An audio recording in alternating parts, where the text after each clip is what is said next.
What is up, internet? Today I am at Chiang Kai-shek Memorial Hall. In the background, can't really see it, but I'm in this corner because the audio is better. Well, in today's video, I wanted to talk about some very important financial advice that I got when I was in my early 20s, just getting out of college.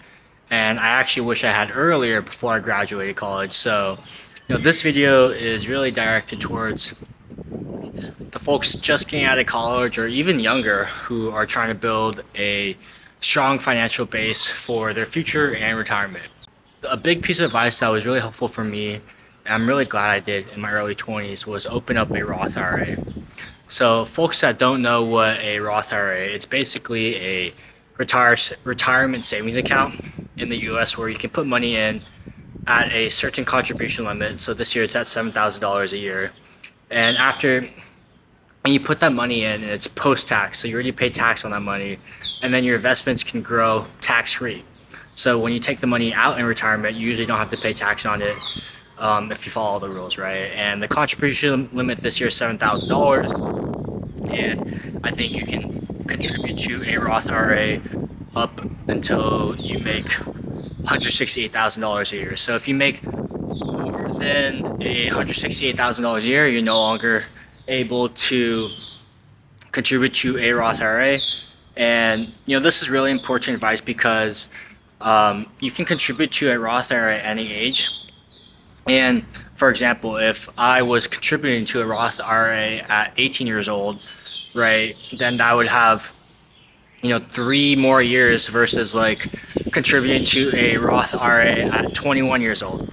So imagine like 7 times 3, that's $21,000 extra that I have able to contribute to I'm able to contribute to the Roth IRA versus like if you're starting later in life, like 50 years old, right? That's like you missed like almost 30 years of those annual contributions because you're not able to recontribute backwards. You can only have the year and then you can contribute to it. So like I can't contribute for last year in 2025 if I missed it, right?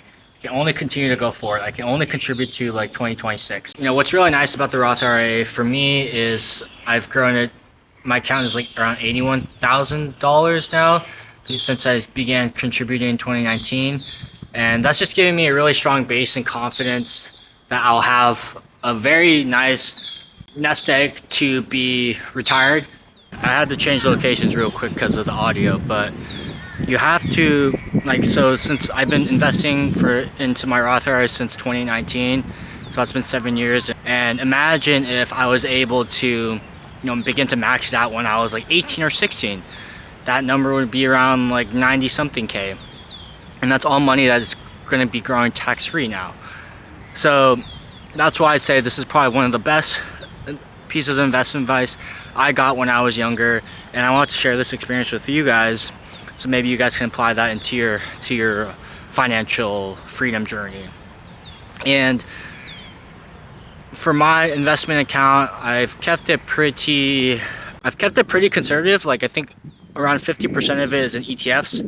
So S&P 500 ETF and Vanguard Growth Technology Fund, VGT. I might be butchering that name, but it's in VGT. And I also have a good amount of stocks weighted towards big tech, so Google, Facebook, Apple. I really do believe in investing in monopolies, but this is not investment advice, just sharing my experience.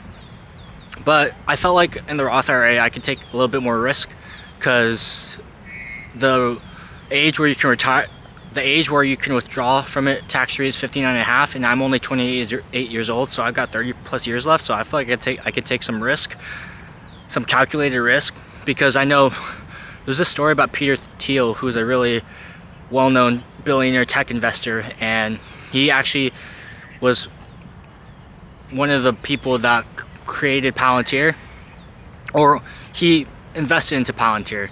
And guess what? He invested into Palantir in his Roth IRA. So he has billions of dollars that are growing tax-free. So when he's 59 and a half, he can withdraw it tax-free. So I think that's pretty cool where, obviously you do what you want to do with your own investments, but that's a pretty smart strategy of him to invest into some very risky assets and put into his Roth IRA. Now he doesn't have to pay any taxes on it. So that's some of the strategies I've been implementing in my own portfolio, where I am investing into not just ETFs. I feel like I can take a little bit more risk. Sometimes, honestly, at the end of the day, it's just better to invest in ETFs. But I do get tempted by the sexy tech stocks. But I made a video on the simplest wealth